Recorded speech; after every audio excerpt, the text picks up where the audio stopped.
All right, we are live. Welcome to the Liberty Block Live. I'm going to be hosting tonight with Dan Rice. How y'all doing? All right, I'm your co-host Mike Snella for the show today. Welcome everybody watching from YouTube too on my channel Captain Phoenix. It's been a link to that channel has been put in this video's description. So if you want to watch from YouTube instead of Facebook, you can do that too. Today our show is going to be a one-topic show, and because coronavirus has completely dominated the conversation over the course of the week, we're going to delve deep into the conversation of surrounding coronavirus and, of course, the reaction to it and all of the good and very bad policy that's come out of all of this.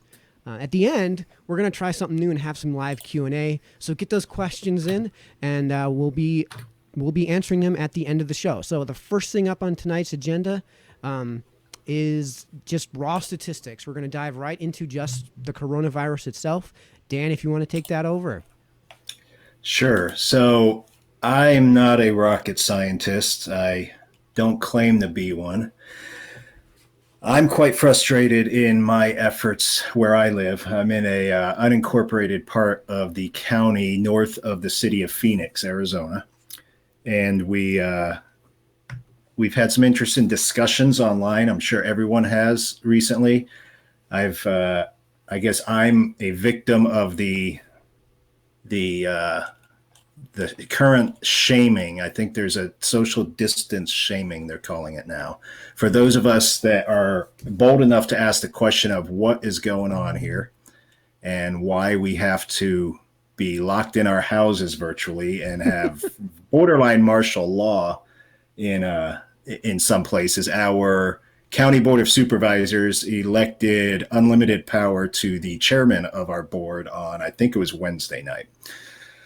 So everyone's naturally doing the sheeple thing of oh, we just need to do what the government tells us, and they're right, and the government's not always right. They could be. I'm not saying it's not real. I'm not saying it could be the most deadly thing to come along since that chocolate rain video Oh, that was God. going around. But but I asked the question, what's going on? Why is this such a big deal when the flu, statistically, the flu has caused in the United States alone 5 times as many deaths as, I haven't checked today's count, but it's about 5 times as many deaths just in the United States this year. According to the CDC, 55,000 deaths attributed to the flu this season. And yes, I did just touch my face. So I found an interesting website, and I think we have the link that we can put up. It's Yeah, for you an want to put that in the organization comments? called Worldometers. Yeah, you want to put that link in the comments? Yeah, it's a And by the way, folks, it's if I just interrupt Dan here while he's getting that sure. put up, we're getting more information than we can possibly process. It's coming in so fast that there's just no way to go over everything. We just had the DOJ just announced a suspension of habeas corpus. We've had some potentially, we'll call it insider trading, that we're not even going over because we need to go over the legal aspect of that, which can get really complicated. So we may not even get to that in today's show, just because there's just so much to it that I don't want to say anything wrong on the matter. And the Stock Act can get confusing. That 1934 SEC Act can get really confusing. But yeah, we're getting more information and so fast that we can't possibly process all of it. So we're going to try to be as up to date as we possibly can, especially when we lay out statistics and data. We may not be up to the minute. So No, Dan, but the slides I have are based on last night. I think I pulled them at about 9:15 Arizona time, so they're fairly accurate, unless I haven't really been out of my building today. So the globe, I know Mike's in Tennessee, so they could just be the two of us left on Earth, in since I haven't Zombieland, huh? looked out the front door. Yeah, I haven't looked out the door, and So I did see one truck. let's talk about So the the data. I've statistic, do got you have those slides ready? Yeah, I have one pulled up. Okay, so just scrolling through, for, I think I have about 10 or 11 slides here. Like I said, I'm not a rocket scientist. I don't claim to be. I'm going strictly on deaths. To me, that's the only number that really matters to me. Am I alive at the end of the day or not? And so on this Worldometers, I posted that link. Anyone can go there. It's not some guy in mom's basement that is putting these numbers together. It's actually an organization that contracts to the United Nations and several other global uh, organizations. So they have a legitimacy to them. Association of Libraries also has them very highly ranked as a credible source. So I'm looking at February. The slides I've done, I've circled what to me is the key information. February 12th was when China saw its biggest spike. Now, this first slide is just total cases. So it flattened out. Obviously, Yeah, it just bringing that spiked slide up. at. Go ahead. We I'm had just that bringing on that there. slide up right now. Go ahead. Oh, gotcha. Okay. It spiked on February 12th. And we're told this is about a 2-week cycle. And you can see total cases there. It spikes and then it climbs a little bit for the next couple of days, but then it levels off once they saw what was going on, got control of it. And these are all linear charts as opposed to logarithmic, as if that Yeah, matters so to it's a me. Am linear I alive at the regression. end of the day? Yeah, Right. it's a linear regression rather than a logarithmic regression because there's so So many now, data points. We don't need to go into the difference between the right. two. So, and that's all I pulled is I just pulled the basic stuff. Like I said, I want to know, am I alive tomorrow morning or am I dead? And someone needs to feed the dog if I am dead. Daily new cases. So the slide number 2 stood out to me also. Also, February 12th. This is the new cases. That's the day it spikes. And you can see that in the total cases reported on the first slide. So Is that because of a change in nomenclature or a change in how they define things, like a statistical anomaly, or is that actually a change in that I can't pull enough information off the website to tell. I think they're just basically showing raw numbers. Okay. But And if that's the in either case, if even if it is a change in nomenclature, a change in definitional classifications, it seems like it's even after that point gone precipitously right, down. slide 2 especially shows that. Yes, Yeah, that's what I February have up right 12th now. is the spike day, and then it drops considerably after February 12th. This day, I only pulled what we're going to present tonight is only the data for China and the United States. Right. The other countries have some other things going on. I just wanted, like I said, am I alive or dead? That's all I care about. Yeah, and So then, we will fully acknowledge that any data we get from China may or may not be true. oh, absolutely. And that goes to my first point is why I want to know why we're making such a huge deal of this. I think we're only at about 11 or 12,000 deaths globally right now, which each of those obviously is tragic and we wish it wouldn't happen. But people are freaking out places like Italy, and they're talking about there were 700 people that died yesterday, which again is horrible. But the news always has to take the most negative, harsh look at it. And this is the argument I get in with the people here: is that the thing that the news is leaving out, and I think they do it purposely because they are trying to instill fear, in my opinion. They leave out that Italy has an extremely high percentage of people in their 80s and 90s in proportion to the rest of the population. And almost all of the deaths in Italy are occurring in that age range, 80s and 90s. As of when I first started tracking on world meters, as of, I want to say it was Tuesday or Wednesday when I first found this site, Italy had no deaths under age 40, with the exception of a couple men who already had well-known pre-existing conditions. Not a single death under age of 40. I also, as of a couple days ago, 2 days ago, I didn't look at the number yesterday, globally, there were 0 deaths in the 0 to 9-year-old age range. So everyone that's talking about we need to do this for the children, it seems like the children are getting through it pretty darn good.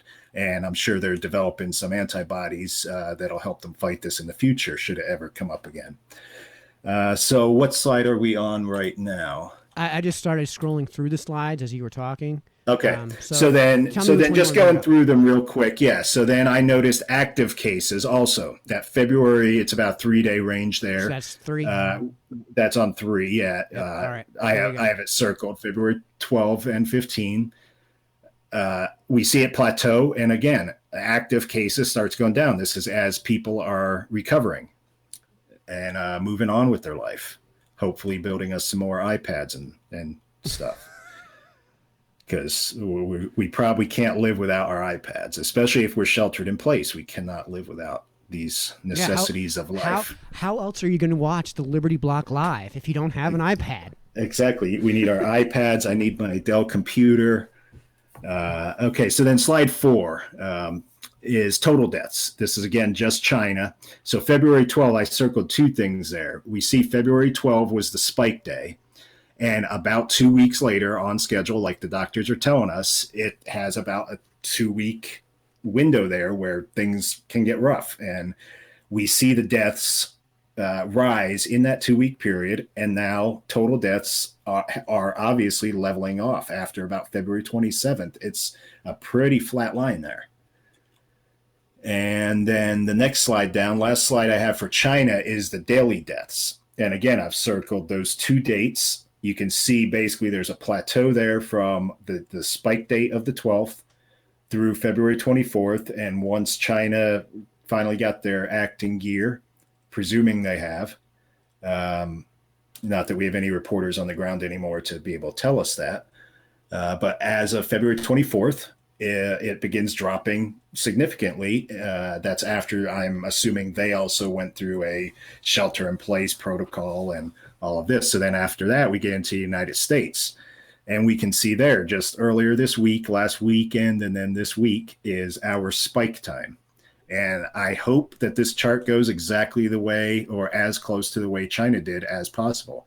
When you look at daily new cases in the United States, again, we see around that 16th, it starts to climb. Ours is a little more of a hill as opposed to a sharp spike, but it still goes up. And then as of, I guess that would be the 21st, that last bar, it's starting to go down, which I don't anticipate it's going to completely drop off like China. It seems like we have a couple situations going on. New York City sounds like it's just kind of gotten a little bit crazy there.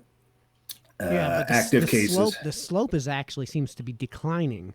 So if we took the second derivative of this graph, it would seem to be headed in a negative direction, which would actually take us to this next slide. I think that we're going to be bringing up here, which is the daily new cases.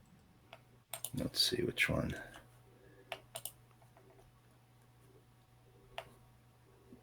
Daily active case. Daily new. Gotcha. Got it. US. Sorry, and I'm a little bit new on this platform here, so I'm getting used to some of the bugs, so apologize to the viewers on that. But are you, when you're posting these, Mike, is that on the Facebook where they're seeing those? Because I'm actually looking in my document here. So yeah, you can just go ahead and look at the document. I got it all taken care of in the. So they again, so the active case, and yeah, we do start to drop off on daily new cases, and that's about when we identified it. When you think about it, that was what, the 19th was Wednesday or Thursday, and that's kind of when 19th was Thursday, yeah. Yeah, so that's about when everybody started getting a little nuts. They sent me home from work on Tuesday, and I've been working out of the house since then. A lot of coworkers are still there, but from what I'm hearing, a lot of the businesses here, because Arizona, we were one of the first areas, I suppose, that did see this show up. We only had our first death day before yesterday. So far. So we have 1 death as of Friday. Active cases in the United States, again, spikes in that time range. And then total corona deaths in the United States is, we see that same hill there. And then the daily new deaths, we do see it starting to drop. After the 19th, we have 2 days in a row that are declining. Last there, I've put an interesting thing from March 21st.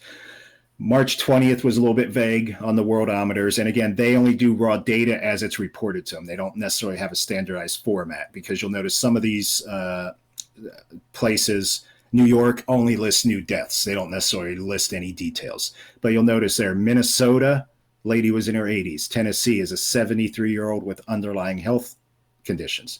Arizona, and this was our first one Friday, was a man in his 50s with underlying health conditions. Ohio, 85-year-old.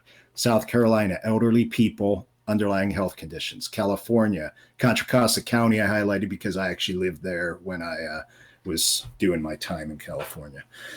patient in the '70s. I call it. I did time in California because it felt like it at times, and it's gotten worse since I left. I left 10 years ago. Maryland, 60s, underlying health condition. Missouri, 60s, multiple health problems. So that kind of wraps it all around to my original fury that I'm fighting with people online is one of two things. Either this is super virulent and we're doing the right thing, or we're overreacting. If it's this virulent, why are we not seeing ambulances driving up and down the street with dead bodies in them? Well, I mean, To me, something else is just going on. It doesn't make sense. These numbers, when you like we were talking before the show about the flu. well, so The I mean, flu. yeah, I mean, so what we were talking about with the show before the show started was that the flu is already super, super, super, super virulent, and if you actually were to graph on a chart. Viral infections versus their virulency, right? Most of your viral infections are going to be down here. We're not very virulent. And there's only going to be a handful over here that are super, super, super virulent. And what's the difference between super, super, super, super, super virulent and one more super virulent, right? So Exactly. and I went on this over my show and on my channel on Mike Sonello. I think I might have linked that in this video's description. If not, I'll get it in post. But the idea is if you take home, so after taxes, you take home $80 million from the Powerball jackpot, right? And you compare that to somebody who takes home $800 million from the Powerball jackpot. And let's say those two people are both at all responsible, like at least not utterly negligent with their spending. The way that's going to affect their lifestyle is identical, right? They're both going to be able to retire and live in conservative luxury, right? And they're both going to put basically all of that into their savings, pay down the debt, Yes. maybe buy a new vehicle, maybe fix up the home or move to some warmer climate. And, you're going from a 3-2 ranch on a third of an acre to like a 4-2 colonial on like half an acre, right? That's the type of increase we're talking about. So the way you treat one should be substantially similar to the way you treat the other. And that's just not what we're seeing. Like the common flu is something that is super, super, super, super, super virulent and kills X number of people in the United States per year. And the flu doesn't discriminate on age. It Right. affects us across the entire spectrum of age.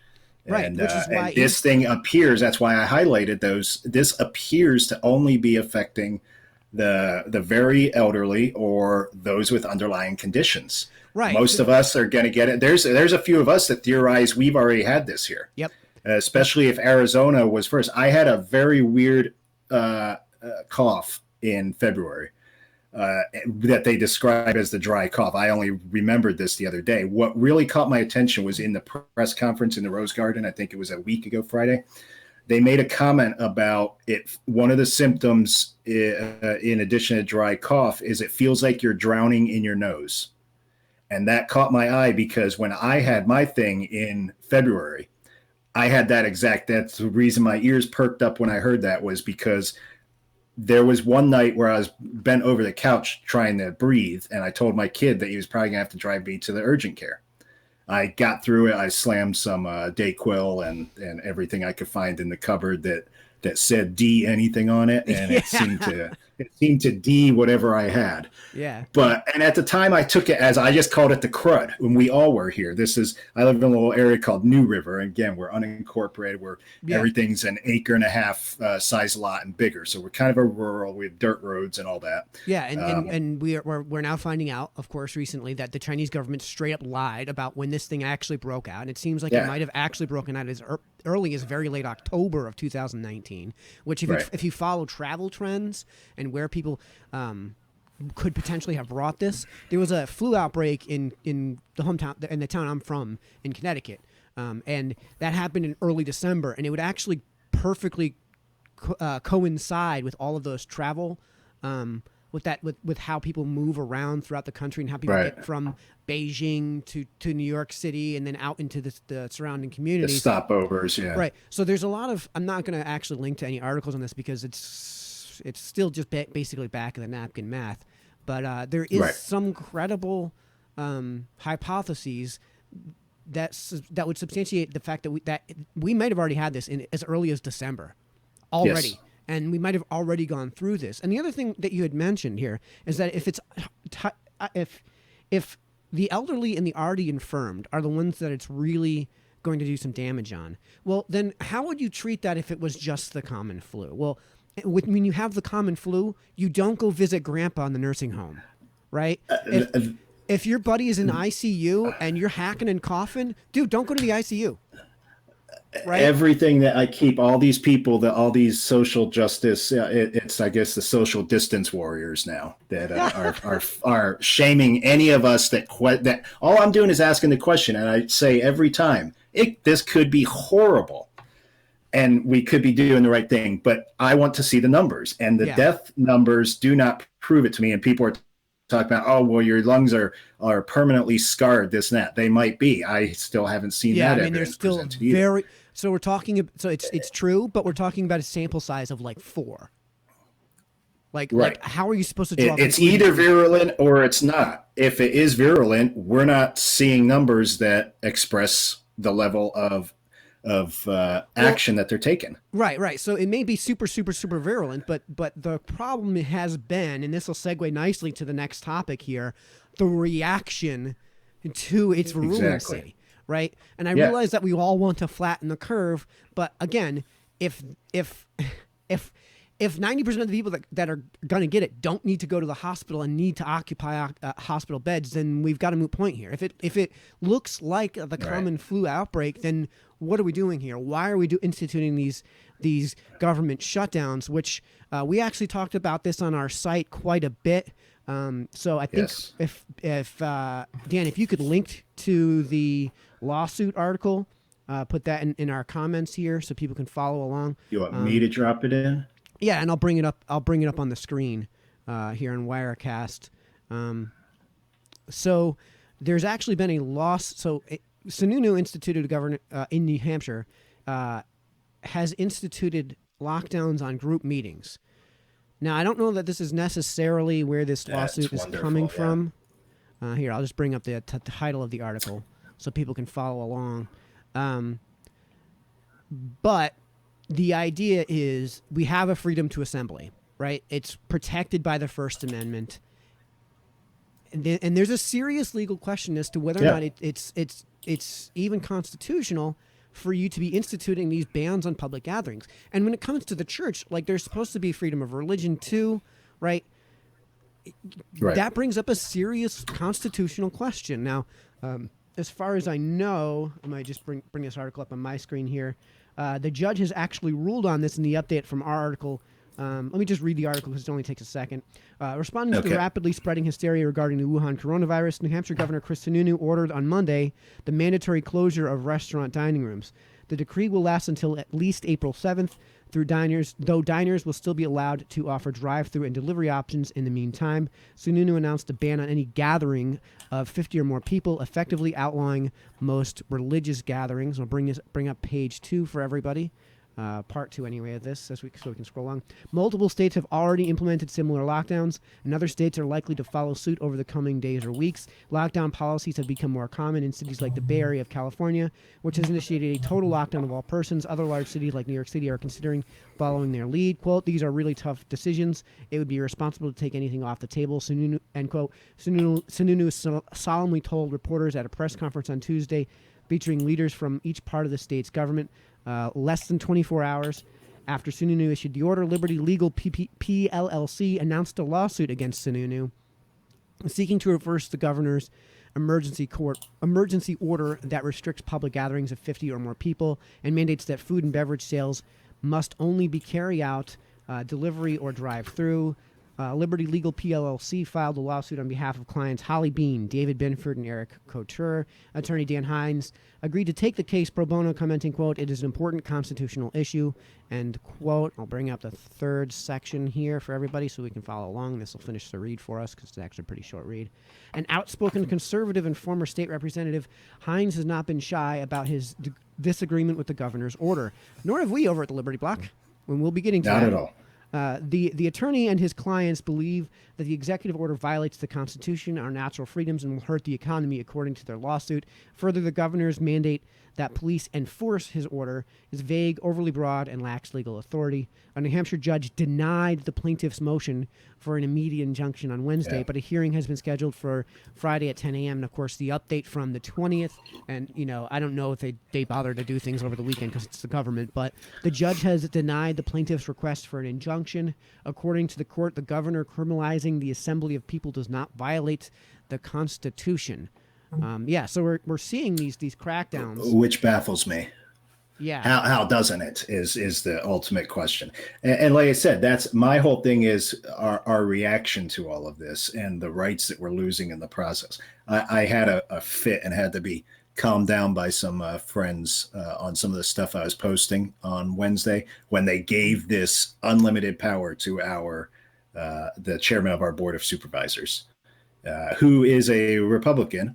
So you would tend to think that he'd be a little more on the limited government side, but I guess not anymore.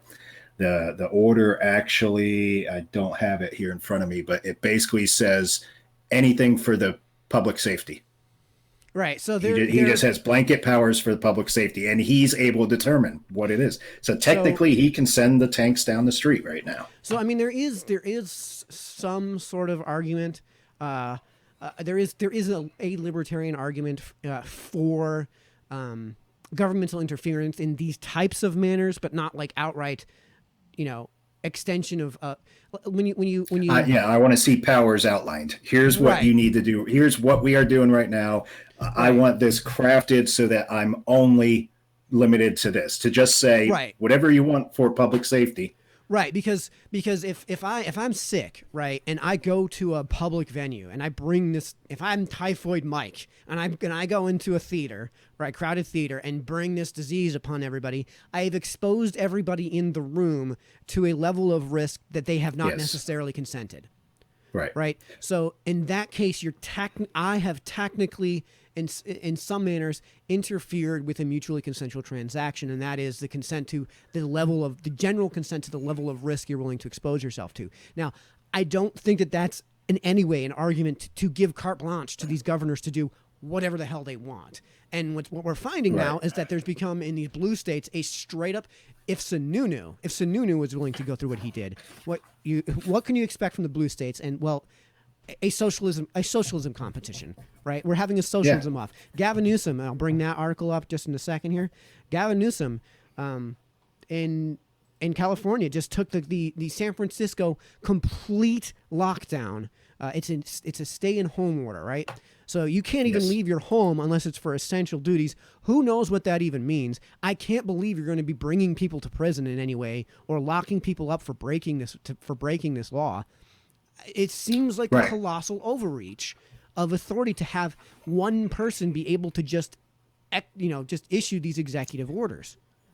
Right. Yeah. I'd like to, at the end of all of this, I'd love to see an overhaul within all layers of government where they detail how they're going to go about this in the future. Because right now they're just power grabbing. Right. It may be justifiable, but it may not be. But the fact is they've done it, in which case it basically says the Constitution doesn't exist. I don't see how you can say, oh, they have a unlimited right to do this, but you have these rights. To me, that argument doesn't fly. You can't get there from here. Yeah. And I mean, the other thing that this is going to be leading to is another thing that libertarians hate, and that's bailouts. So So what has come of this is a whole bunch of people that are now prescribing socialism because the government needs to cover the bill. And again, there is another libertarian argument for writing for the Yang Gang's, check writing, which is that the government is at fault for forcing these lockdowns. So if you're going to force me to stay at home and not make any money, that money I lost is now something you owe me in damages, right? So it's not a very good argument, but there is actually a libertarian argument for that. And there's a huge difference between temporary constructive and that's my issue, and whole systemic permanent changes like bringing on Medicare for all. And of course, one of the bailouts that I think should bring us all together is bailing out the airline industries And I'll just bring up the Peter Schiff's tweet on this matter, right? And I didn't see that. oh, God, it's so good. I'll just read it. If we let the airlines fail, it will not mean an end to air travel. The planes will still be here. The companies will go bankrupt, existing stock and bondholders will lose money, and new owners will buy up the assets and run the airlines much better without the moral hazard. Okay, so this is something we can actually extend basically to the world of business generally, that like, Yeah. if you don't have the capital backing to overcome something like this, then the people who are going to buy your company out and who are going to buy your resources, which are going to be sold at like 1/100th the price, right? Because that's how liquidation works.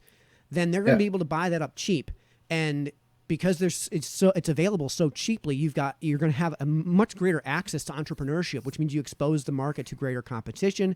And on top of all of that, now what we'll learn is that businesses who are going to be buying out these old businesses are going to learn to save money and to build up this capital backing, like Microsoft actually has.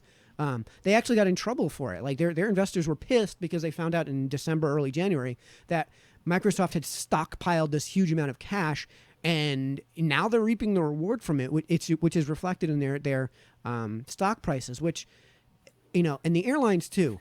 I'm okay with letting them go under. Perfectly okay with letting them go under, because you know what's going to happen? Jeff Bezos and his infinite supply of capital. Jeff Bezos, who is making more money than he can possibly spend right now because of the coronavirus, right, is going to come swooping in and save us all and say, Amazon Air, right? And like, as much as you guys might hate, as the left might hate Bezos, as much as they might hate the fact that, oh, he doesn't pay his employees well enough. Well, if he doesn't exist, he is a lefty, right? They hate him, but he's a lefty. He is a lefty. I'm being ironic that, right, but he's to they hate him for it, but he's one of them. Right, but he's to some extent at least a capitalist, in the sense that he understands that if he doesn't have to pay his employees very little, he could pay them nothing, because if he doesn't exist, those jobs don't exist, they make nothing, right? And the other thing is that we get as consumers all of the great products and services that are offered by Amazon and delivered into our door for free. Oh, they're working on one-day shipping, so it could be as much as overnight for a $14 monthly subscription. Well, I was going to say, because I'm getting pretty upset with this 2-day shipping of how long it takes for me to get a 40-pound bag of dog food. I mean, yeah, but still, like, how much has these Amazon... are first world problems? Yeah, and he basically 2-day shipping. For what we pay. I first signed up. I don't think 2-day was the original model when I signed up. I signed up, and 2-day was an add-on when I signed up for the monthly plan. Yep. Because where I live out of town, it's hard for me to run down and get the dog food. It's easy for them to drop it on the porch. Whole other topic of now that they have the Amazon trucks, it makes it a lot easier. Back when I first signed up, they were shipping by USPS. And a little side note, I guess, a little bit of trivia. If you live more than half a mile down a dirt road, you can kiss your mail carrier goodbye. They don't legally have to deliver to you. That's the regulation. Yeah. Well, I mean, and I was pissed, so I was screaming at Amazon forever, and maybe the world should thank me for Amazon having all those vans out there now, and Ford and Mercedes, because I was on the phone with them saying, "Look, I pay you every month for this service," and the mail guy, I'm like, put a UPS tag on it. The guy comes right to our door. Quit putting USPS on it. Yep. Well, I mean, the reason they're putting the USPS tags on it is because the USPS is a government-controlled business, so they have what's called price fixing. And when you have price fixing, of course, they're going to be the cheapest delivery service on the market. But then they're also going to be they're also going to be priced below where they should be, which is why they're going under, and eventually they're going to get completely replaced when it comes to shipping. And eventually Bezos will buy them. Bezos will buy him. Screw it. Let him. And here's the thing. Let him. Think about all those post offices. If he were to buy the USPS, all those post offices there that are now shipping centers, there's where your 1-day shipping comes from, is because you already have warehouses coast to coast. And it applies to the airlines perfectly, because like Bezos has the capital backing to just buy out half of these airlines if they wind up liquidating, right? So what do you think is going to happen when United and Delta and all the problems that they've had over the years? What happens when they become Amazon Airlines? There's no way that you don't see an improvement, because it's Amazon, and we're comparing them to effing Delta and United, right? You can't get any worse. Yeah, and Amazon's awesome. Whether Bezos is a lefty or not doesn't matter to me. I get my dog food in 2 days, dropped on my front Exactly. door. I mean, he's solving problems. So I think there is something, because we just talked about bailouts at the business level. Right. There is a topic, a discussion to be had about bailouts at the personal level. And Right. that's where, if you're going to make that argument, then it needs to be a one-time damages payment, not a Right. monthly rolling thing like what Andrew Oh, Yang yeah. proposed. Yeah. Yeah, So- no, I think that's well, and it's the printing of money. Yep. You can't. Yeah. It's We talked about this. We talked about this It doesn't online. work. So our Liberty Ask Block, 1930s Germany if that Yep. works. Or better yet, more recently, 1980s and early 90s Brazil, who Yeah. had to institute capitalism and had to say the literal buck stopped here and stop printing money in 1994 and say we're going to switch our currency for the 7th time in barely a decade, right? And, Wow, and this I is didn't it. know it was that This is it. much.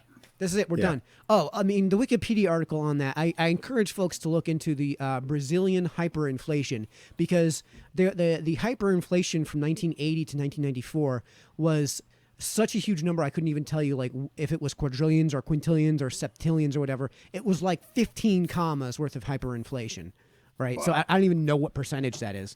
So it's that ridiculous. It takes up an entire line of the screen on Wikipedia for me. It's about the same percentage of a middle-aged healthy person dying of corona. Well, it's like what they're doing in Venezuela, where they're not having the toilet paper problems that we are because their money is toilet Did paper. they even have it? Yeah, true. They're using their Ours money is as toilet getting paper, close. right? Yeah, no, I mean, that's a good yeah. point. So you're right. Where does this money come from? I mean, China's not going to issue us any more bonds, and that's basically where China's not going to buy our bonds, and that's basically Yeah. where we've been getting our bonds, right? The American yeah. public isn't going to be buying them, right? You can't sell them at a discount because then they'll be worth nothing in like 6 months. And then on top of all that, like if we can't issue these bonds, that means we can't put ourselves into debt. What are we left with? We're left with either increasing tax rates, which no, or printing money. So that's what's going to happen, folks. When you guys get your $1,000 checks, they're not going to be worth $1,000. Before you even cash them, they're not going to be worth $1,000. Right. So and then that, in the end, is an end around that's really not going to help anybody in the long term. Now, again, there is a damages argument to be made for a one-time, and I mean one-time payment, but then we need a plan in place. Then we need to say, Yes. all right, when are these lockdowns going to come to an end? Because this is not going to last forever. And we're actually going to get into the public's response in just a bit. But the overall point that we're making here is that, the worst thing to come out of the coronavirus has actually been the reaction, which is socialism. Yes. And I'll just bring up the article we wrote on that briefly. And we're not going to go through the whole article here. Let me just get this in order. All right, so everybody. Which article's that? I'll post a link on that too.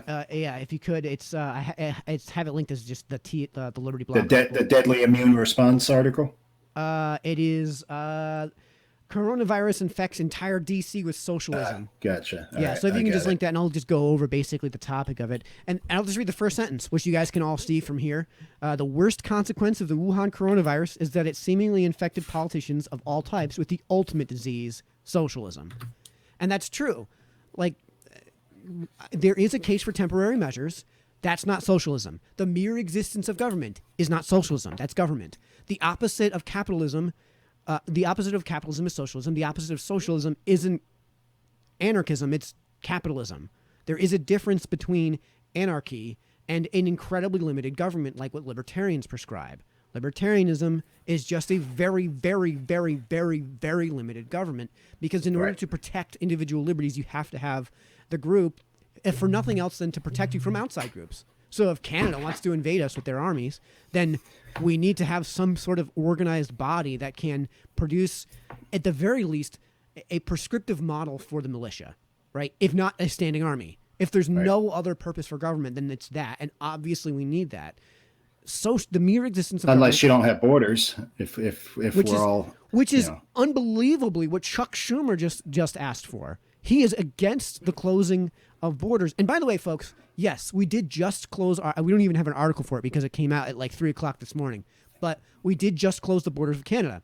And Trevor Noah, of course, in his wisdom and genius. He's a brilliant guy. Oh yeah, he was like, well, I guess Trump got the border lockdown that he wanted, but not with Mexico. Yeah, because it happened like last week. We already shut down the border with Mexico. Yeah, I was going to say that's already happened. So yeah. Of course, so, duh, Trevor Noah. Like, well, and again, that goes to my whole thing of the media. Italy, where most deaths are 80 years and plus. It's what they leave out that I want to know. Exactly. And to the folks and what's being left out in all of this is why the government reaction the way they are for something that isn't showing us the numbers that this kind of reaction warrants. Exactly. And it's coming from the media, the mainstream media, who want this to get, I'm not saying this is, I'm not going to impugn them with motive, but it is definitely to their benefit to have the one thing Trump could definitely cling to, which was the unbelievably strong economy, fall out from underneath him. So of course, they're going to want this to continue as long as it's possible. They want the reaction that we're seeing with the empty shelves of toilet paper for an upper respiratory infection. Come on, folks. Don't get me started on the toilet paper. So I thought, I'm a cable cutter. I don't have a satellite dish or cable anymore. I do everything internet based and all. I don't watch the news much anymore. I get it online. I thought this toilet paper thing was an internet joke. No, it's real. Again, I'm out of town, but I totally thought it was an internet joke for the 2 weeks or whatever that it was going on for a while. Right after it happened, at least a week to two. Totally thought it was a joke. I finally needed toilet paper for the house. I go to Walmart and the shelf is bare. I'm like, I couldn't believe that all this time what I thought was a joke, because it literally should be a joke. Right. I don't remember. Maybe it's because I missed that nightly news broadcast where they said, "Holy crap, go get the toilet paper. Get it now." Well, the idea is if you're on lockdown, then you need to have the supplies in your home to deal with the lockdown. But like for real. So maybe I missed that. Did as a cable car, were they talking like there was going to be a lockdown back when all the toilet paper? Yes. Was it that early? Yeah. Yep, and I've actually just brought up one of the stupid. So again, the media was basically promoting, "Hey, we're going to be locked down." And that's how evil this is. And it has led to tweets like the one you're seeing that has just it's become a meme. It's completely dominated Facebook by Marcus Gary Laporte. Things COVID has proven: 1, the job you were told couldn't be done remotely can be done remotely. 2, many disabled workers could have been working from home, but corporations just didn't want them to. 3, internet is a utility, not a luxury. 4, universal healthcare is necessary. There is so much wrong with this tweet. So much wrong with this tweet. And here's a perfect example of why. In South Korea, all they did was the testing. They did no lockdown. And they told people, use some effing common sense, and they're already on the downturn. They're already on the recovery phase. Right. So no, the universal healthcare would not have done any of this. Right. Like, not to mention all of these, not to mention a huge part of why the test kits haven't been able to get to market is because there was no private sector availability for them to get to market, because the FDA is so restrictive that the private sector wasn't being involved in any of that. And then they lifted those restrictions, and became more lax with those laws, introduced capitalism, and boom. Yes. All of a sudden, now they're becoming significantly more available. Now we can actually start our testing because we involve the private sector. I got in an argument with somebody over this because she was being a snarky little twit and talking about the kits and all. And I posed the question, so you're telling me there were 330 million kits sitting on a shelf somewhere waiting to go? Or are we producing them now? You can't produce that many overnight. No. It's a virus. They have to they have to identify the virus first. They have to figure out what they're testing for. There's people just hear, we don't have a test kit. And they think that you can, I actually made a meme on it. And I'm calling it the Thanos snap now, that you can't just snap your fingers and have these test kits, 330 million test kits available. Right. It doesn't work that way. And that's what you're going to get with central planning is shortages. It's inherent to central planning, which is what universal healthcare is. The Bernie Sanders model is what we're talking about. The Bernie Sanders model is Italy, where you have a shortage, right? Where you have central planning that doesn't allow for the measures that we're about to institute, if they haven't already been instituted. It doesn't allow for the South Korean model, right? Right. And South Korea, yes, has has a single payer insurance program, but it also is like a catastrophic plan, like what's in Switzerland. So you still have to have the market for private insurance on top of that, which, by the way, universal health care, as Bernie has been, prescribing it, eliminates. There's no private. Right. So you wind up with just the VA. And if you think the VA is a great way to run the healthcare, then sign up for it. I have a few vets that'll sign up for tell you how great that is. Oh yeah. It's nonstop ad story. And the other thing, the internet is a utility, not a luxury. Well, first things first, virtually everyone has the internet. Like, even if you're homeless, many homeless people have cell phones that they smartphones, even not even flip phones anymore. The homeless people I see are now on a smartphone. Right. So first things first, we in the free market have already resolved this, A, and B, the reason that it's not as pervasive as it could be is because it basically is already treated like a utility, where you have cable providers that own it, like Comcast has collusive deals with that they're instituting collusive anti-competition deals with, between Comcast and Time Warner and Charter and Spectrum. That if you have a market of 600,000 people, why is there only one cable provider? Why is there only one cable provider? Like, why wouldn't AT&T want to get its Uverse in there? Why wouldn't another company want to get in there and work that? Now I realize it gets complicated with polling, with the polls, right? But that belies the point. Why is there only one cable provider in New Milford? 30,000 people, one cable provider. I'm in Cookville, 31,000 people, one cable provider. What's happening behind closed doors, and that's what's driving up prices. Yeah. Right. And there probably was a time the cost for the technology for these companies is minuscule compared to what it was in the 40s and 50s when we were electrifying the rural areas and all of that. There was a case back then and it was basically to let the company recoup their money. They were given those monopolies in exchange for their investment in the area. And I don't see any sense in continuing a monopoly, especially when, this camera I got, how long ago would I have been able to get this camera that's recording me right now for $60, which is what I bought it for. Oh yeah. The price of the technology comes down. Maybe the 5G transmitters and stuff cost X amount right now, but 5 years from now they're going to be 1/10 of that. Yeah. Yeah, and it doesn't make it does, and if you introduce competition into the region, that everything's going to happen quicker. The companies supplying all of the competitors are going to be outbidding each other for lower and lower priced equipment. Yeah. So no, I mean, the one thing that the only thing that this tweet gets right is that the job you were told couldn't be done remotely can be done remotely. Exactly. It probably could be, but there are obviously transition costs to doing that.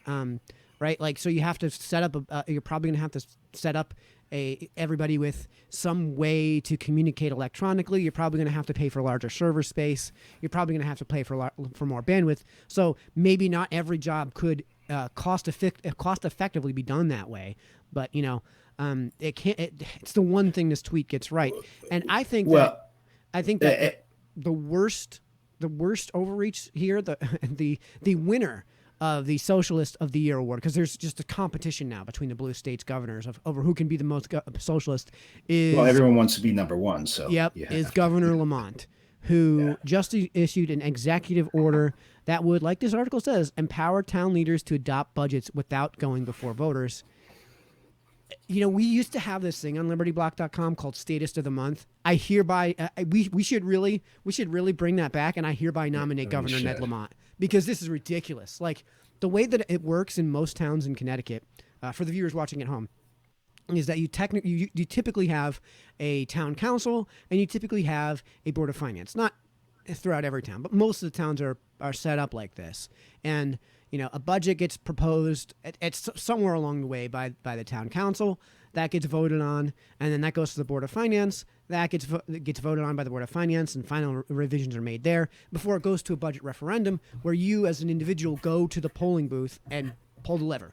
either for or against. And if it fails, it goes back and you start over at some point along those lines. And the short version of this is that in New Milford, where I'm from, you have 9 people on the town council, and you have 7 people on the board of finance. A 5-4 vote passes the budget on the town council. A 4-3 vote passes the budget in the board of finance. That's 9 people deciding for 30,000 people what the budget for the year is going to be. Wow. Yeah. I mean, there's an argument to be made for just carrying forward the budget from the year before, so you have a 0% increase, because that budget was approved in the last year, but it was approved in the last year, and you have a new fiscal year coming up.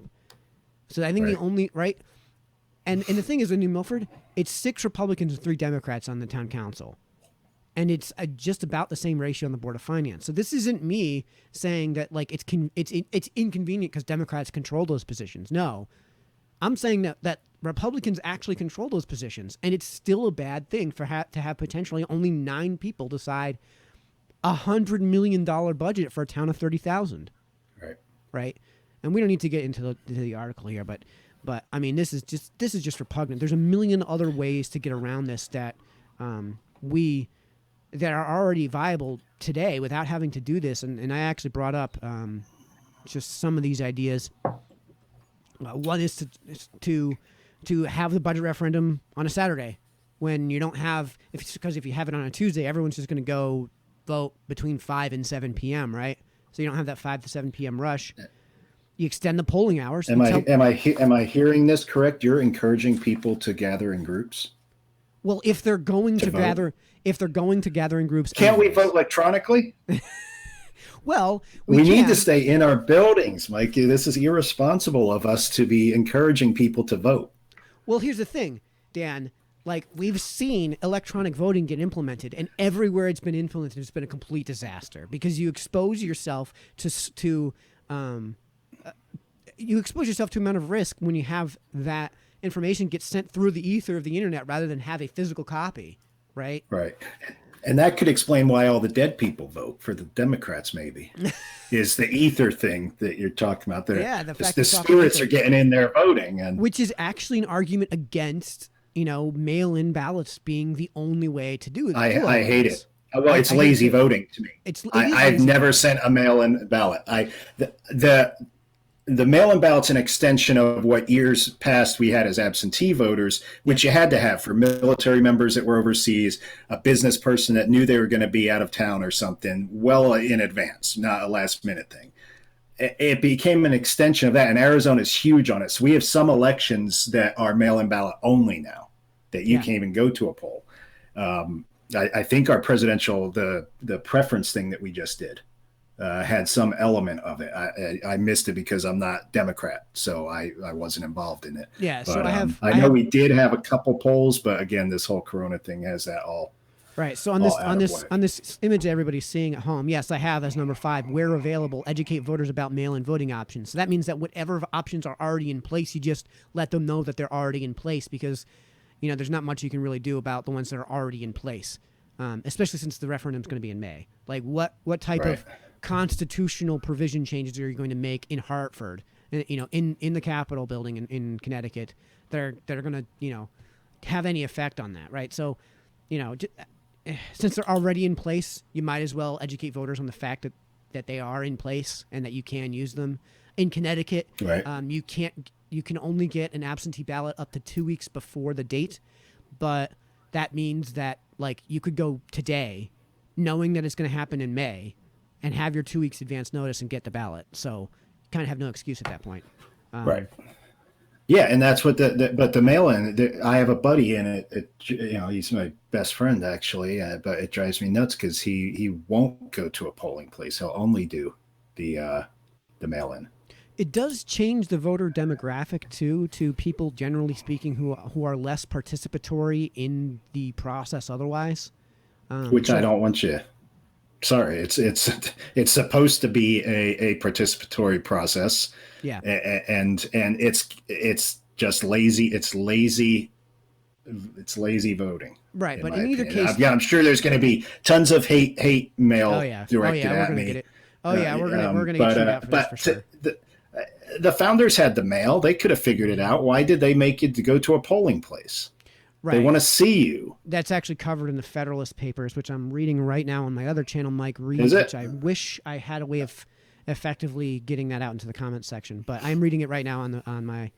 So you guys I may can follow have to along. start going over there. Yeah, so I'm not going to be able to get a link to that just yet. So if you guys want to look that up, look me up. Mike Reed's, all one word. That's my channel on YouTube.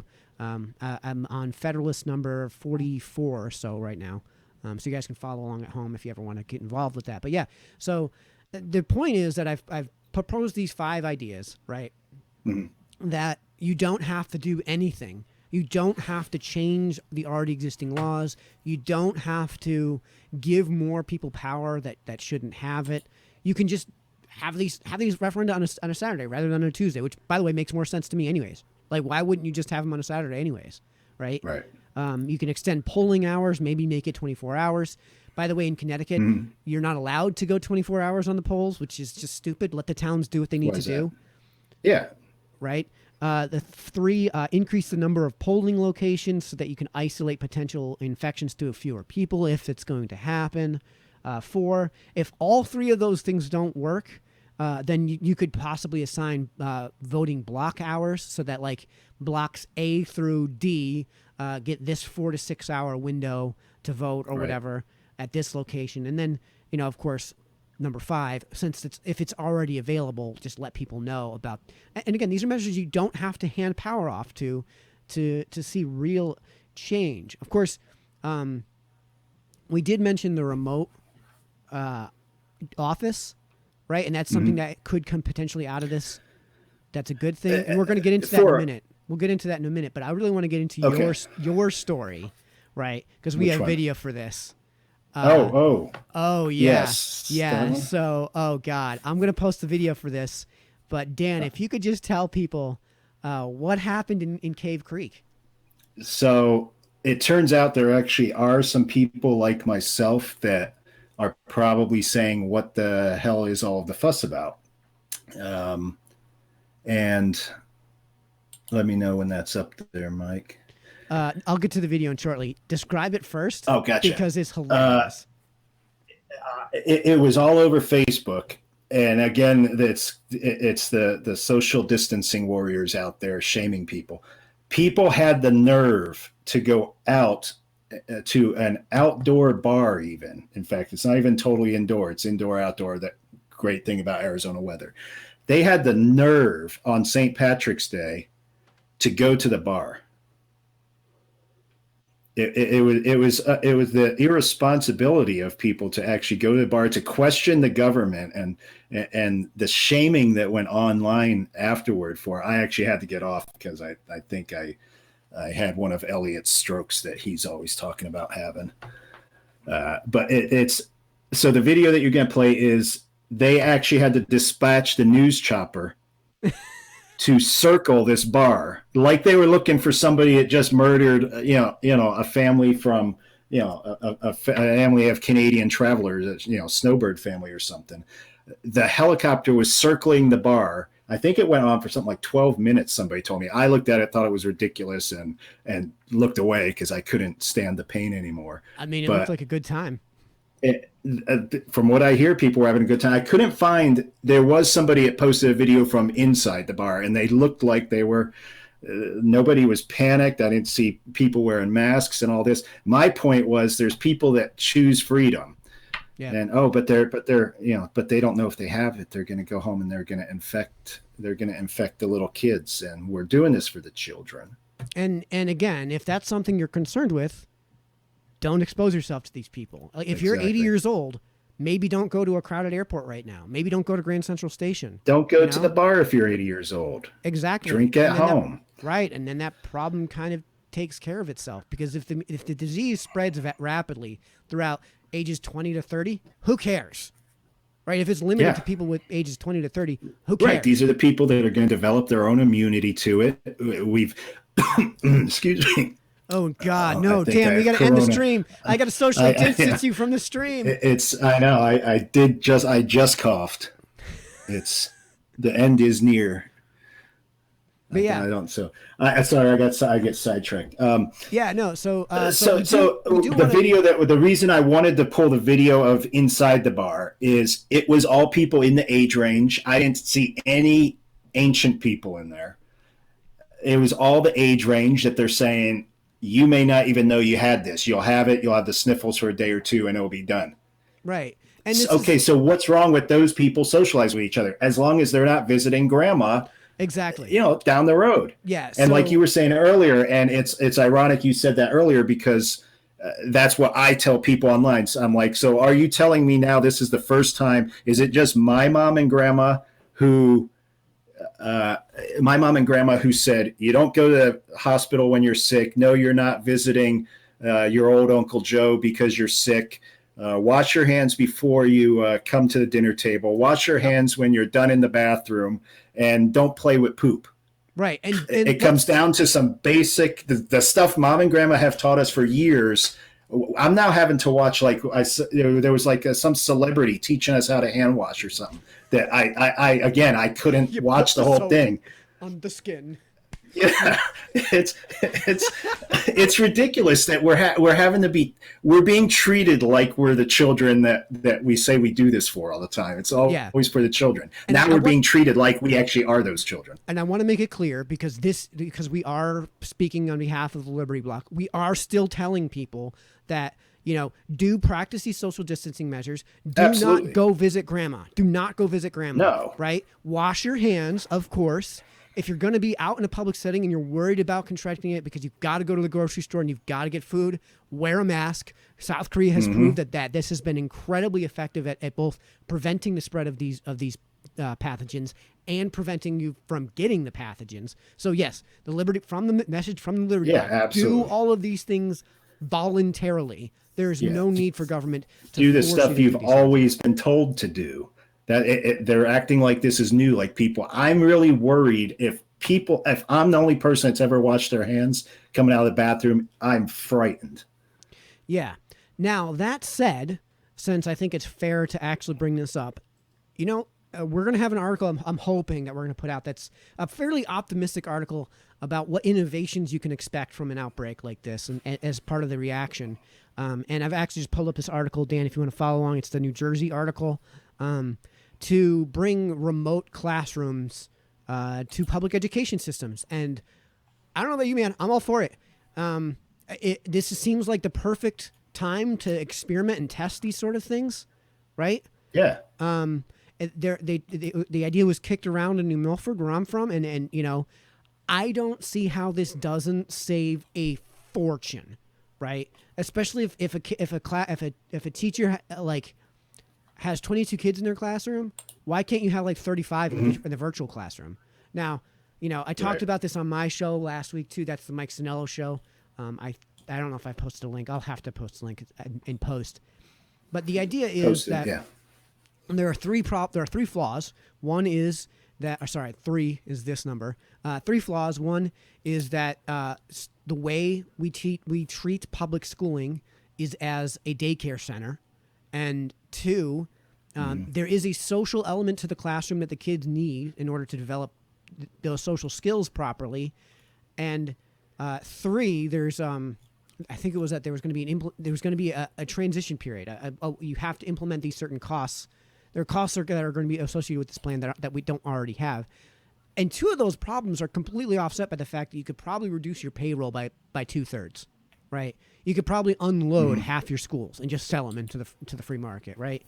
Right. The only flaw I can't really come up with for a solution for is the social element. That the kids do need that social element, right? When it comes to daycare, the number of 60% of families have somebody working, have both father and mother working.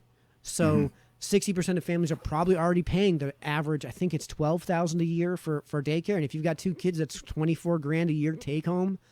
Yeah. Plus you're talking about a $3,000 a year tax savings. Plus you're no longer commuting. I mean, it's going to work out to $30,000 to $40,000 a year. No, sorry, $30,000 or so a year net, which is $40,000 a year. So if mom makes $41,000 a year, $38,000 a year. It might actually Right. save you money to just stay at home You at don't that point. necessarily have to be a two-income house anymore and still make the Right. same money. Right. It's And it's net. right. And then as I've said before, the single best predictor for educational outcomes is parental involvement. So if you have mom or dad staying home with the kids in the classroom with them, how much Right. more involved could you possibly get? So, this is something that I'm not going to prescribe long term as a complete replacement of the physical classroom, but I think that this is a great time to try it out, right? And maybe the Yeah. result is that the educational outcomes decline. Okay, so then you've just proved me wrong. Perfect. Now you get to shit on me all day, right? Now you get to jump down Mike's throat and call him some, anarcho-fascist or whatever you guys want to call me now. Right. And yeah, I don't have any stats on it, but we've had homeschooling in Arizona. We've had charter schools and stuff, and I think the results have turned out pretty good. If I'm like I said, I don't have anything in front of me, but in New York City, I think what they're finding is that yeah. the Go ahead, charter, New York City. yeah, the charter schools in New York City have proved in every single research, every single study that's been done, the charter schools in New York City outperform the conventional public schools head over shoulders. How does the not necessarily charter, but New York City? This reminds me of an article I read a while back that I can't find anymore, and I wish I could. The Catholic school system in New York is pretty extensive. My Well, understanding is about equal with the public school, as I remember. in terms of the number of students under their employed, no, there are significantly more students in the public sector than there are in the private sector in New York Are City. there? Okay. Yeah. Um, there are some public schools that had until very recently. I don't know if it's still the case because they're talking about redistricting to prevent this from happening. Had over 5,000 kids in each school, and that can just be Oh wow. a nightmare from the fact of how much brick and mortar do you have, right? Like class Mm-hmm. sizes is not correlated with educational outcomes, but I mean, if you have to stand shoulder to shoulder, how do you even have a classroom, right? Like there are some Right. limitations, that you're bounded by with the four walls of the classroom themselves. But yeah, the Right. private sector, so the Catholic schools in New York do outperform the public schools. I think it's more to do with the fact that they are private schools than that they are Catholic. It's more of a charter model, Yeah, kind of the it's same more of a results that they're yeah. not. It's more Then you have to look at, so if the charter schools are outperforming and if the Catholic schools outperform because they're basically a charter school, you have to then point to the fact that it's the fact that the government's running it, Yep. that it's messed up, as so many Yep. things are. Yep. Oh yeah. You're making a case here for vouchers? Oh yeah. Yeah. Well, I Yeah. actually did that. Well, we're big on that here. That's Arizona's really big on the charters now, and that's what you get is you just go and sign up at the charter, and your name goes into. I'm sure there's some list down at the Capitol building, and your And check goes to that school instead of that school. yeah. I By the didn't have way, to do a thing. My son was in charter for 3 years, and I didn't have to do a thing past signing him up. I never had to fill out paperwork or anything. It's that sophisticated here now. It's treated just like a regular school. yeah. And and as a rule, they outperform the public schools. Now, everything I Oh just yeah. said, everything I'm claiming, actually, I have substantiated already with data. I don't have a way of linking to that just yet, but I've already done a video. It's on my Captain Phoenix channel, and it's on my Facebook page for Michael Sinellis, if you want to look that up. And it is the title of the video is "What Works and What Doesn't Work in the Classroom," or something along those lines. I forget the name of the exact title, but you can look that up. That's on the Captain Phoenix channel. I've already been through this data, so you guys can check that out too. I think we've actually completed our agenda here today. I mean, the big takeaway here is that the reaction could potentially be worse than the viral Yes. outbreak itself. Oh, yeah. And that's something to seriously consider when you're going through all of these lockdowns and all of these power grabs and transfers of power to public officials. Now, I think we wanted to do some Q&A. We're running a bit long. Let's see what we have. Dan, if you want to just fire up the Facebook and see who's asking Yeah, those let's questions. see what's out there. Somebody talking about sheep lives matter. Somebody named Elliot Axelman saying sheep Whoever lives that guy matter. is. Yeah. Somebody also saying they don't trust the Chinese government, which again, that goes to my whole point. I'm not saying this isn't real. It could be as serious as they're saying. We're either not given the correct information from China, which is entirely possible. I don't put anything past them. Or something else is going on. There's an either or. Let's see. Let's see. Somebody's making a comment about COVID kills more men than women too. So that's interesting. So that's and that does, like I said, that did fit. I have noticed that in when I'm looking at worldometers, it does seem to affect men more. Even I'm noticing more on the elderly men also. But again, Italy, as of a couple days ago, when they didn't have a single death under 40, with the exception of a few men, and they specifically said a few men with known pre-existing conditions. And they made it sound like they were pretty serious. So, maybe it's... Yeah, I wonder if, because in China and in Italy, their cultures are significantly more conservative. So I wonder if that's a result of... Because the Chinese government, first things first, no, it is not racist to call it the China coronavirus. Because it comes from China, and it's 100% the fault of the Chinese government that it left their borders. 100% the fact. I mean, when you send to jail the doctors and researchers who say, "Hey, we've got this problem," and then cover it up and just let your people just kind of like spread it throughout your country and let them, go overseas to places like Italy and spread the disease throughout the world, and you just completely cover it up for months. Yeah, I mean, that's your fault. That's your fault. We are calling it the China coronavirus as a dig on China because we want people to know what, and I think that's perfectly appropriate. Then something interesting I read yesterday, I think it was either yesterday or the day before. I'm sure you've seen the Epic Times. Yep. Which is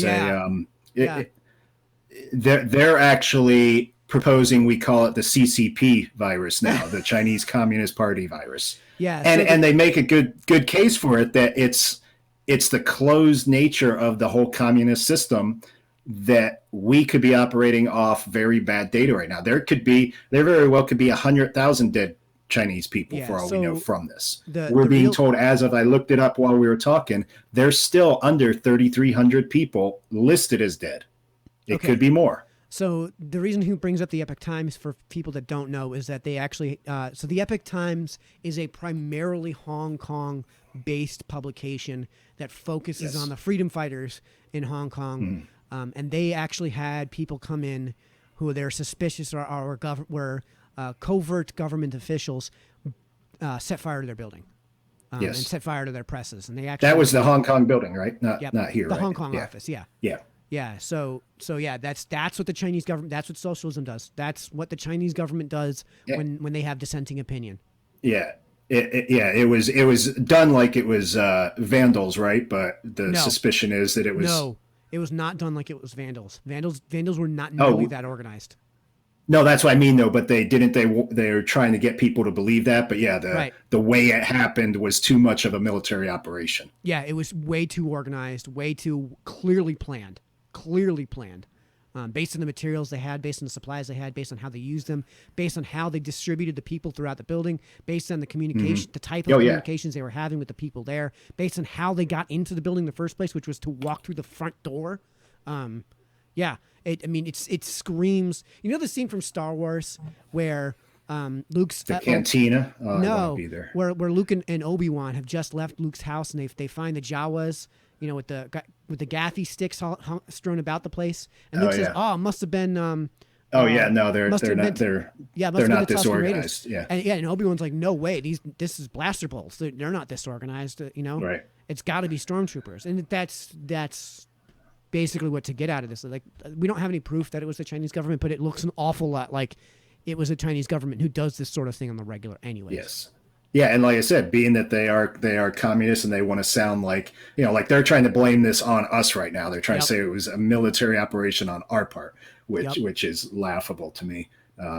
It's insulting. But it's a direct insult. So we are perfectly justified in saying, fine, we're going to call it the Chinese coronavirus then. We're going to call it the Kung Flu. Oh, yeah. Yeah, right. Yeah. That ought to get us in trouble. What else do we have for questions here? Cuomo hints at New York shutdown for 9 months. Have we heard anything about that? Well, if that's going to be the case, then I would suggest that if that's the case, if we wind up where do you get the money to pay everybody? Not only that, people are not going to stay in their homes that long. They're just not going to tolerate this. They're going to just say, "Screw you, Andrew Cuomo. We're going back to work." End of story. Come at me, brah. Right? And like the worst part about how do you lock that many people up? Right? You can't. They're just going to violate the law. The jails are already full. You have to set up concentration camps again, is what it comes down to. It's the only way to do it. Right. And can you get away with that in today's world? No. And on top of all of that, like the economic detriment that this is going to create by shutting down the economy for 9 whole months. I mean, people have to eat. How do you eat? With money. How do you make money? By working. Well, this is how this sort of thing works. Like, this is why people who are impoverished have a hard time surviving. This is why you places like Uganda, right, where your income is terrible and basically everyone's impoverished. This is why your life expectancy is so terrible, right? Yeah. Because economic changes will impact health conditions as well. And I think that if you tell everybody that to just end productivity for 9 months. It's and then how do you cover one good thing? If I'll just throw in real quick, it appears I won't say what company, but I work for a large natural foods company in the corporate office. From what I was seeing yesterday and talking to some of my people in the stores, it does appear like supply chain is ramping up. So we're not going to be Uganda here, is I guess what I'm saying. Well, that's exactly what the leftists are saying. Our shelves will be full again. Yep, give it a week. Yeah. Well, in fact, I saw a picture yesterday. Somebody posted because of the hopefully this will be known as the Great Toilet Paper Crisis of 2020 by future historians. They posted a picture at one of our local Costco's. They literally, Costco's basically the same format nationwide, whether it's a mirror image of itself. Uniformity. Yeah. There literally was toilet paper pallets of it down the entire aisle, front to back of the store. The entire thing was nothing but toilet paper. Yep. So the supply chain's out there. I mean, we're going to get back in shape, which again is the whole question of. I mean, none of this has stopped the corn from growing in the field right now. Yep. Or the cow that's out there grazing right now. None of that has stopped. It's the reaction to this that's all I've said from the beginning is. Show me why we are reacting this way, because the only numbers we're given don't seem to match that. Yeah. And like you said, I mean, the toilet paper thing, March 13th, was that Friday the 13th when we all ran out of toilet paper? It's going to go down in infamy as Brown Friday. Yes. Well, it's a Friday the 13th. Something was bound to happen. Yep. Idiots ran to the store to buy out toilet paper for an upper respiratory infection. I have somebody saying the status of the month never left. We're just behind. Oh, okay. I think technically we're behind by 14 months or something, maybe. but that's a different. Right. I've got some guy from Texas named Daniel Miller is complimenting me on my hat. Okay. So, everyone that can see my hat, it's a great radio station that I listen to. It's an online radio station. So there, you just got your commercial plug there. Radio Mr. Free Miller. Texas. Okay, yeah. Radio Free. It's awesome, actually. There's so much. When I lived in Texas, I fell in love with the music there. It's real country music as opposed to what's coming out of your state. Okay, so now. it's not Georgia Florida line. It's like oh no, don't Waylon say Jennings. that. Well, there's so this is an adult program, right? So I'm talking with Daniel the other day because there's this song that comes on and I die laughing when it comes on called so it's we're gonna get in trouble, but we always get in trouble. So the name of the song, I didn't make the song up, so I can't totally get blamed. It's called Fat Girls and Weed. Okay, I was gonna say, please don't drop an N-bomb. No, it's called Fat Girls and Weed. You can find it on YouTube. It's on there. Just enter Fat Girls and Weed and it'll come up, and it's just the lyrics on the thing. But there's a lot of music like that. So there's your plug. There's your 2-minute spot. Daniel Miller, for helping me out from time to time on some stuff. All right. Let's see what else we got on here. Some epic times. So we have people posting the epic times, keeping the truckers on the front line. What else we got? See if anybody's chimed in on YouTube real quick while you're looking at Facebook. I've been ordered by one of the people in the Liberty Block group. I can't blame it on somebody specific, but we're supposed to not mention FGL on this channel at all. What the heck is FGL? Just the Florida Georgia line. How do you not know that? Oh my gosh, everyone knows that.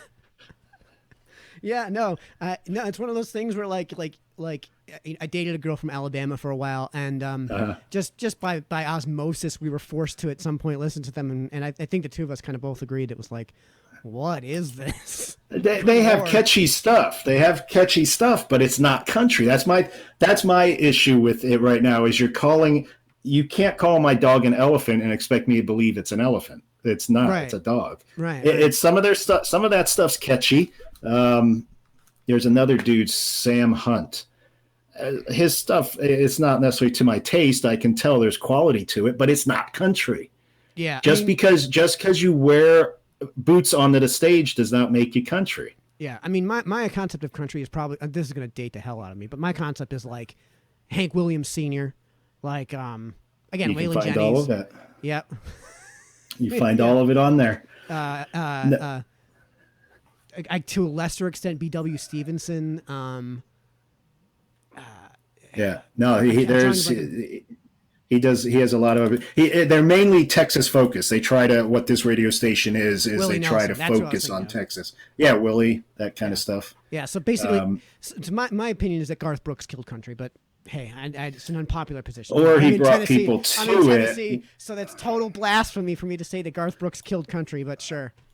Yeah, so we've actually probably just been banned from Oklahoma at this point, based on your comment, because everything's Garth Brooks there. One of the company I work for, we actually have a store on Garth Brooks Boulevard. All right. Or Garth Brooks Avenue, whatever it is. So yeah. Oh God. All right.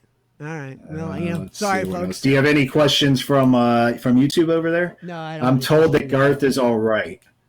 Sam Hunt is weird but okay for pop, and that's my point. Is he's perfectly fine for pop. I just don't listen to pop. I can hear it. That's pop. I don't care that you have a hat on. Yeah. All right. Do we have any more questions here? Or are we about ready to close the deal up? Somebody at Liberty Block's asking if Elliot can get a raise. He'll do better with Statist of the Month. I wonder. Don't we need two votes? Can we vote no on that one right now? Yeah. So folks know at home, we are going through a transition process here with the Liberty Block. We have established an editorial board. Expect that the website will be revamped. And it'll be an improved website. It'll still be the libertyblock.com, which you guys can see at the bottom of your screen right now. So that's not going to change. The tone isn't going to change. It's still going to be liberty-minded. We're still going to be focusing, primarily, I guess, on New Hampshire and then expanding beyond that for the purposes of this show. Dan is in Arizona. I'm in Tennessee. It's going to be tough for us to focus primarily on New Hampshire. And we're going to be using this show moving forward to talk about subjects that are going to be impossible for us to turn around in time for the website. So like with this coronavirus, there's so much information coming in that there's just no good way to get articles out in time to cover some of this stuff. So, and yeah, I hope everybody's enjoyed the look of the show. Dan, when you get a chance, check it out. I don't know if you've seen how it looks. I'm actually watching it right now, so it's a little bit lag over live feed. But yeah, you're probably about. We also forgot to do a shout out for my buddy and your buddy. Over here. Shout him out. Yeah. Oh. Right here, over my shoulder. She watches it. She watches everything we do.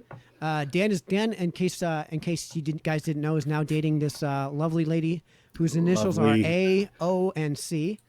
It's Alex from the block. Yeah, she's that little figurine that I'd have to zoom in probably pretty far over his right shoulder. So viewer's left shoulder underneath the blue star, blue background and white star, the flag behind him.